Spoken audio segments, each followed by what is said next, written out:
The issue to legalize medical marijuana front and center in the Texas Legislature.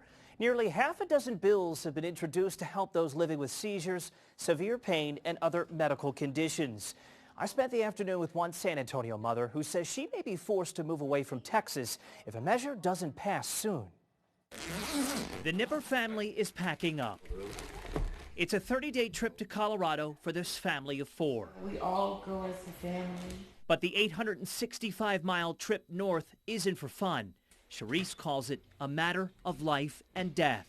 Any seizure could be my last seizure. The 35-year-old has been living with debilitating epileptic seizures ever since a head injury about a decade ago. She's prescribed 10 different medications.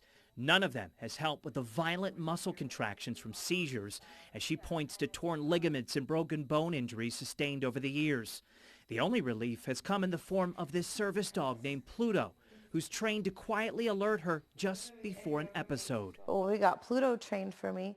I no longer have to worry about those injuries. The only thing I have to do is worry about the injuries from the seizures themselves. But lately, her seizures have only gotten worse. Suffering anywhere from 10 to 40 seizures a day. And it's not until you experience one in person, like we did during an interview, that you understand the true scope of her medical problem. He's telling me I'm going to have a seizure. The dog's alert gives Sherise about a 10-minute safety window.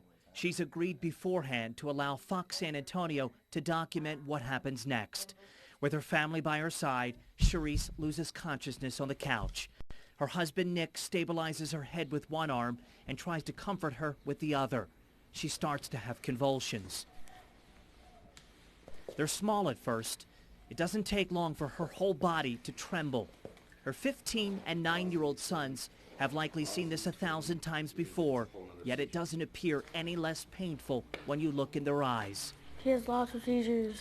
All I wonder is if she's going to wake up. Seizure after seizure unfolds. When this is happening, what's going through your mind? I hope she wakes up. I hope this isn't her last time. Some are more violent than others and require Sherise's head to be held tightly as her body thrusts forward uncontrollably. It's very difficult to know that When I'm alive. you're at home, sweetie. You're at home. Just relax. You're in the living room. Pluto. He's right here with you, sweetie. Sherise regains consciousness, but for several minutes afterwards, she doesn't remember where she is or what has happened. It's obviously not the same woman you just spoke to. The family is hoping to see their loved one get better with a 30-day cannabis trial by Green Horizon Medical in Colorado Springs. She'll be given oils containing CBD, a non-euphoric component of marijuana known to treat epilepsy and other chronic conditions. It's currently not legal in Texas. I'm extremely confident that it can help alleviate, if not stop, her seizures completely. So what would you tell legislators here in Texas? I'd tell them to legalize it. That way that people like my mom can get better and they can stop having to move out of their homes to go get better. Sherise doesn't know how her epilepsy will respond to the cannabis treatment. I want a chance at having a regular life.